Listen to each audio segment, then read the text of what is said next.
na sexta linha de baixo para cima aqui, a sensação imatura de nó na garganta ao fazer intervenções esclarecedoras.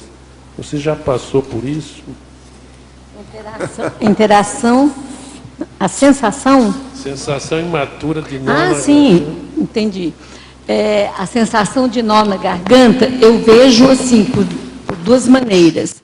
Ou você não tem, não domina aquele tema, vem uma insegurança, ou é tímida, ou não desassediou daquele tema. Eu passei no início, quando eu comecei a dar palestra, e as nossas palestras eram na Sociedade de Medicina, com 80 pessoas.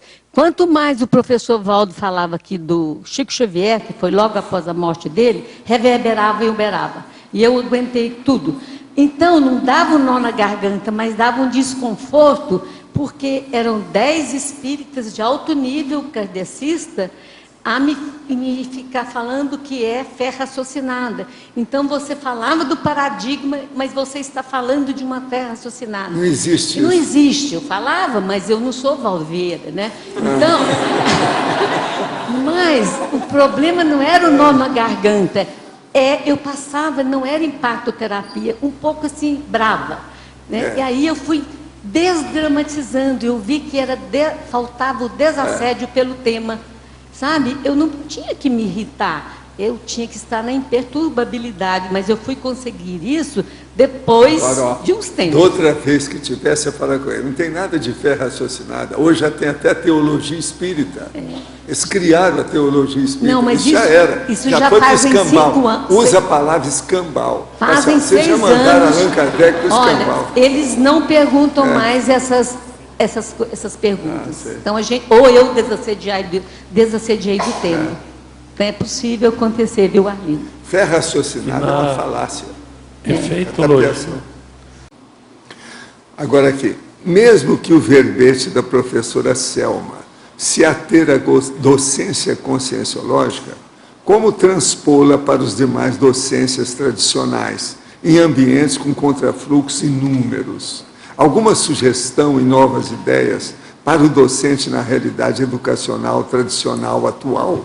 Aí o docente da eletronáutica, né? Então, tá na cara, ótimo, né? Esse aí porque afundado. nós somos da docência conscienciológica e também estudamos pela docência, no caso, eletronáutica. Mas veja bem, nós levamos o outro a refletir sem dar respostas prontas. E através das experimentações. Agora, o professor, que eu também sou da educação, eu me aposentei, mas vou utilizar o vestibular e o doutoramento. Então, por exemplo, o docente da eletronáutica é devolução de matérias, e principalmente, eu estou aqui com o cosmograma, embora ele já esteja... Eu não sei se ele é da idade do professor Valdo, mas é da 3ª, 4ª idade, não sei, o Rubem Alves. Ele é docente da eletronáutica. Ele estava na Unicamp, numa banca de doutoramento. E aí, aquela loucura, é como o vestibular, ele coloca aqui, que é a devolução de matéria. Aí, ele resolveu, com a banca, perguntar, olha que diferença... E lá na docência nossa, que a gente foi educador da eletronáutica, embora eu já levava o outro a pensar, ele pediu para o doutor, a moça que foi lá na banca, passar o que está passando no seu pensamento nesse instante. O que você pensa? Quais os seus questionamentos e os pensamentos que a ocupam? Quer dizer, isso aqui na eletronáutica não existe. Então, a moça baratinou é por minha conta, viu? Vou falar a palavra do Rubem Alves. Aí eu interrompi e lhe disse, esse livro eu já li, porque ela começou a falar do Marx, do Freud, e senão vai ficar longo. E aí ele falou, você está repetindo direitinho esse livro que eu já li e sei também de cor, porque ele é da eletronáutica, ele decorou, né? Então, ele falou, eu estou fazendo outra pergunta. Eu quero saber o que você está pensando. Quais os pensamentos que correm nas suas veias? E a pessoa, de tanto estudar, ler, isso aqui está escrito, viu? Havia feito esquecer e desaprender a arte de refletir e a arte de pensar. E aí ele vai colocando. Então, pelo menos, ele pensou, já né, levando o outro a refletir, porque no doutoramento e vestibular, eu tenho 2 netos fazendo vestibular, outros agora, e eles é na devolução de matérias, de estudo, né? É aquele vomitar matérias, principalmente a parte, quase todos eles. Ok? Selma. Professor Valdo, aqui no D, aqui D, lado de cá. Tá. O senhor poderia falar um pouco sobre a reciclagem da mnemônica? Podia dar umas dicas aí para a gente? Reciclagem Aqui na taxologia, reciclagem mnemônica. O senhor poderia dar umas dicas? Fatologia está onde? Taxologia. Ah, tá. Do dicionário. Ah, do Acho que dicionário. é ressexologia que eu estou falando? É ressexologia? É no argumentário? Aqui na taxologia. É no argumentário? Ah, O que você está falando aí na taxologia aí? O número 4. Aonde que é? Número 4. Hein?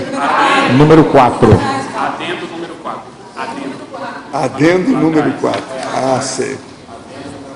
Agora eu entendi. Holominemosomatologia, a reciclagem mnemônica. É isso que você está querendo saber. O caso todo é o seguinte: a pessoa, ela tem a memória aí, como todo mundo. Sem memória, não existe consciência. Então, dentro de todas as faculdades mentais, ou seja, os trafores do mental soma da pessoa, talvez uma das mais importantes, pelo menos se não for a mais importante, é indispensável, é a memória. Sem memória, não existe personalidade, ela desaparece. Ela não sabe quem ela é, o que ela está fazendo, de onde ela veio, para onde ela vai, o que é preciso fazer. Então, a memória é super importante. Agora, o que se passa? Uma boa parte das pessoas tem uma memória frágil. Por isso é que tem muita o processo, vamos dizer, da hipomnésia, que é o esquecimento, o branco mental. Tem certas pessoas que têm isso até no natural. Ela está falando, daí a pouco ela fala assim, o que é mesmo que eu estava falando? Quer dizer, essa pessoa não tem memória nenhuma. Então, o que se passa? Quando a pessoa não tem memória aqui, ela não vai ter memória fora do corpo. Então, por exemplo, ela pode estudar projeciologia, sair do corpo, fazer uma opção de coisa. Ela não vai lembrar nada. Então, a primeira coisa que uma pessoa tem que fazer para melhorar o mental soma é cultivar a memória. Essa memória é a chamada automemória. Então, tem muitos tipos de memória. Mas o que interessa mais é a memória da pessoa naquilo que ela vai falar. Então, por exemplo, eu vou falar para vocês aqui e não vou esquecer o tema, a palavra, quem é aquela pessoa, o ambiente, a época. Essa memória, então, circunstanciada de detalhe, é que é a mais importante delas. Então, a partir disso, você vai melhorar a sua memória do dia a dia, na vida comum aqui, na vigília física ordinária, que é essa que nós estamos aqui agora, e com isso você vai melhorar a memória projetiva na hora que você sai do corpo com lucidez. Com isso, então, você vai começar a ter o quê? Retrocognição.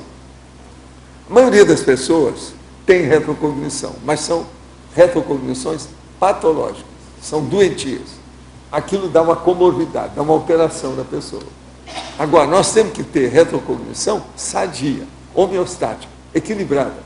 Gostar daquilo, ela enriquecer sua vida, ela vai melhorar a sua proex. Então, essa que é a memória que a gente precisa da retrocognição.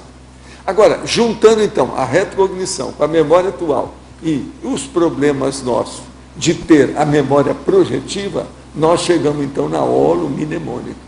A holomnemônica é a visão cosmovisual da memória geral de toda a vivência da pessoa. Você entendeu a diferença aí da história? Então, é muito importante tudo isso aqui. Essa ideia da holomnemosomatologia está aqui com mais 6 tipos de estudo.